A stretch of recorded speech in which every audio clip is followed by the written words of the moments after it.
Hi, I'm Sora. It's just past 7 in the morning here in Chiba, and the room is quiet. Some of you have been watching me for a while, so you already know a few things about my life. But there's one thing I've never actually explained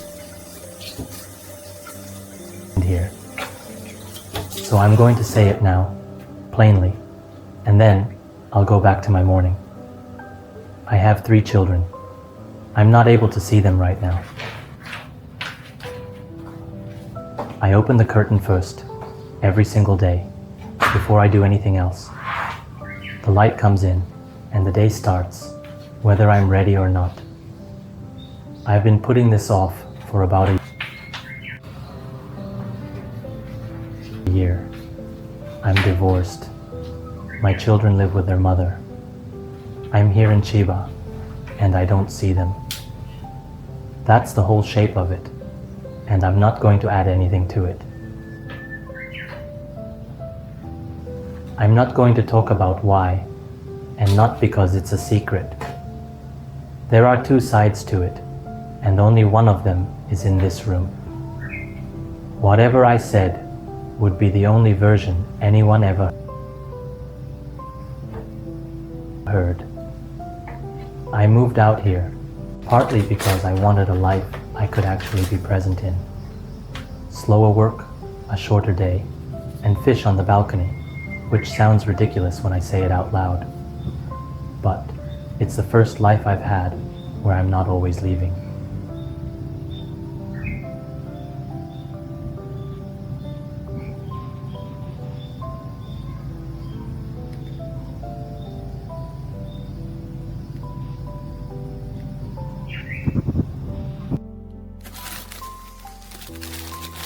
Chiba is quiet. I feed the fish before 8, water the plants, and go for a walk that has no purpose except that I said I would. It's a small life, and I've stopped apologizing for it. The oldest is 9. The younger 2 are 3 and 2. I've thought about that difference more than I want to admit, because 9 is old enough to remember me, and 3 and 2 probably aren't. I don't know which of those is heavier.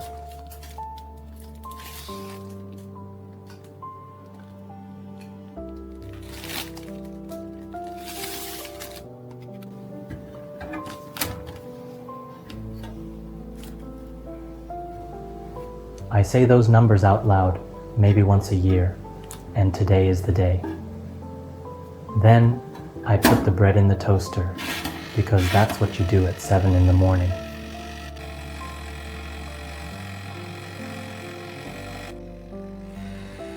Here's the thing, nobody tells you about this. It doesn't hurt all day. It shows up in small, stupid places, and then it's gone again before you can name it. 3 slices of bread come out of the toaster, and I only need 1.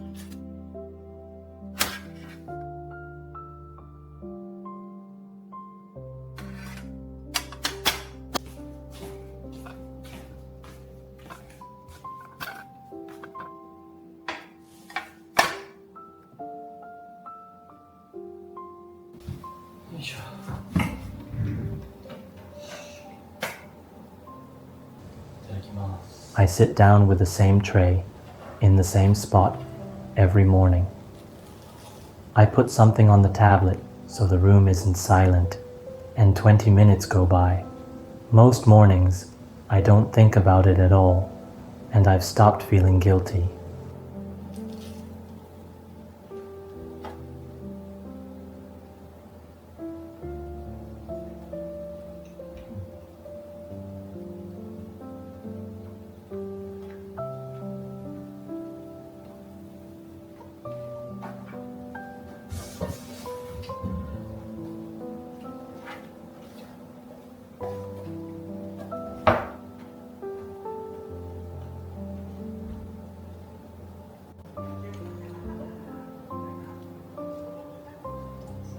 Before I say anything else, I want to put my own part of this on the table. When I was living in Tokyo, I was working long hours, and I came home to sleep. That's the honest version, and I'm not building to a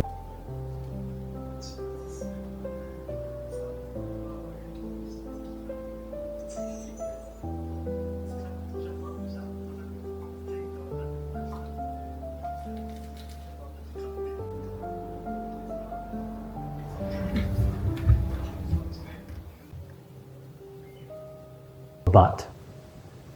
I could tell you about the hours, the commute, the last train home.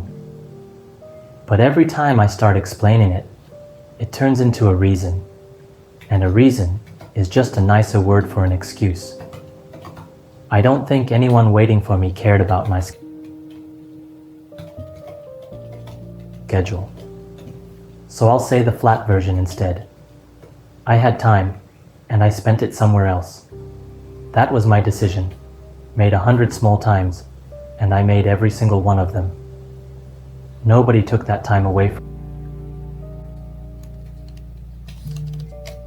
from me. And then, some mornings, it's just there. A photo frame on the desk that I walk past every day without looking at it. The older one is making a face. His sister is holding a doll, and the little one is laughing at something off to the side.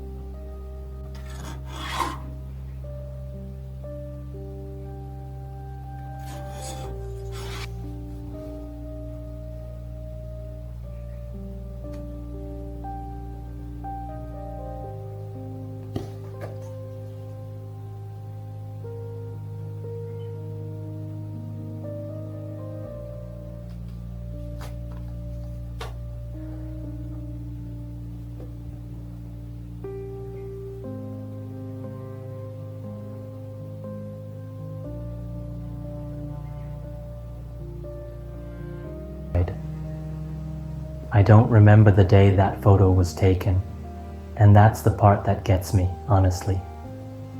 Not the big things. It's that an ordinary afternoon became the last ordinary afternoon, and nobody in the picture knew it.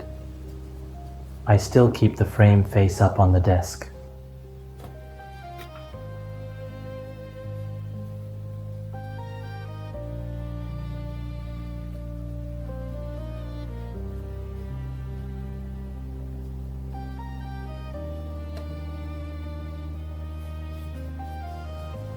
Here's where I'm supposed to say that it gets better.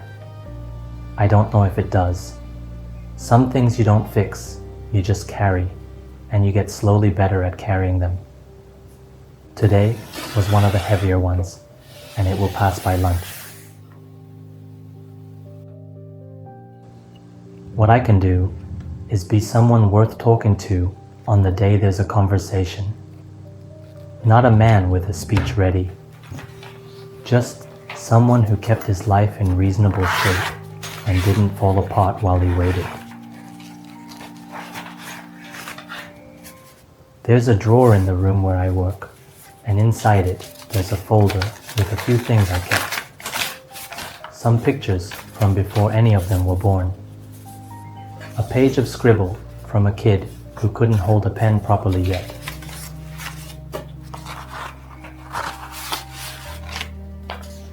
I don't open it often, maybe twice a year. Today, I opened it because I knew I was going to talk about this, and I wanted to be honest instead of dramatic. There's a letter in there. A few lines on lined paper in the careful, wobbly handwriting of a 9-year-old. I'll show you the paper, but I'm not going to translate it. It was written to me and not to you, and that's the one thing in this video I get to.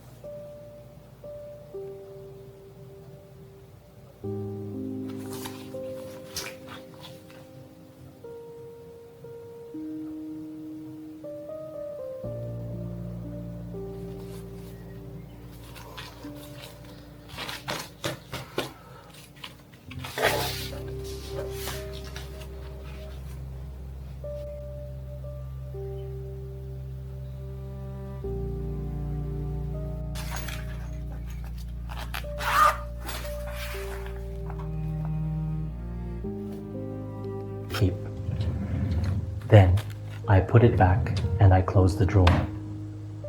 I read a book once that said, you should spend your life while you still have it, instead of saving it for a later that might not come.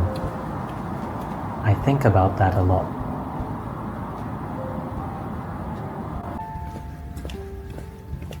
Now, it's about 9 at night now, and I'm walking out to get something to eat.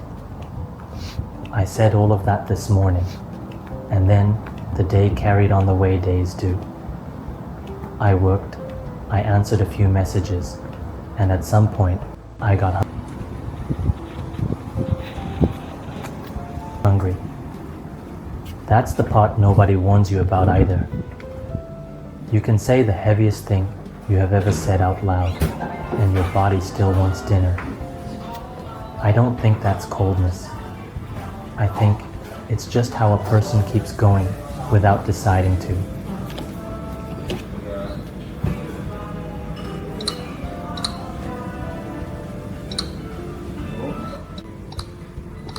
There's a beef bowl place about 10 minutes from the flat, and I go there more than I should. It's bright inside and almost empty at this hour, which suits me. I order the same thing every time.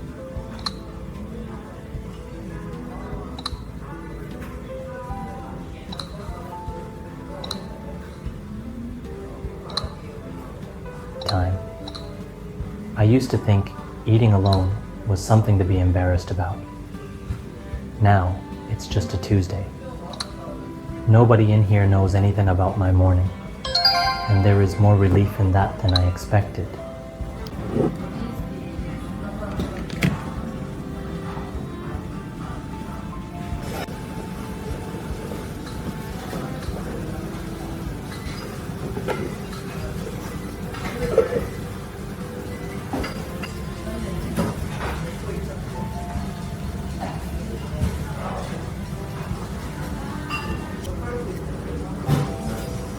I'm not going to pretend the food fixed anything, because it didn't. It takes about 10 minutes, and then it's over. But I ate it, and I sat there, and I didn't fall apart in a restaurant, and today, that counts.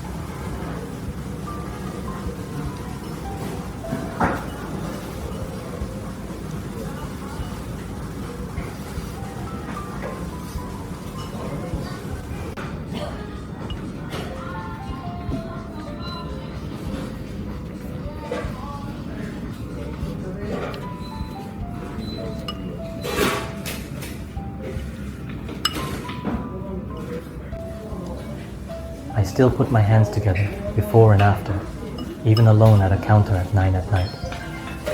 Nobody is watching, and I do it anyway. I've kept a few habits like that, and lately, I'm glad I did.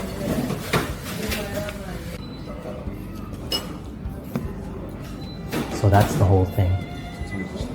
I told you because you've watched a lot of my ordinary days, and it felt strange to leave out the reason some of them are so quiet.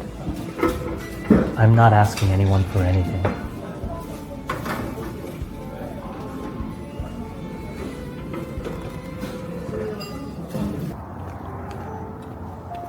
I'm going to walk home, wash the bowl I left in the sink, and go to bed.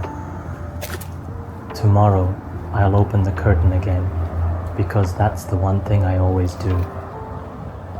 Thank you for listening to it. That's genuinely all I wanted.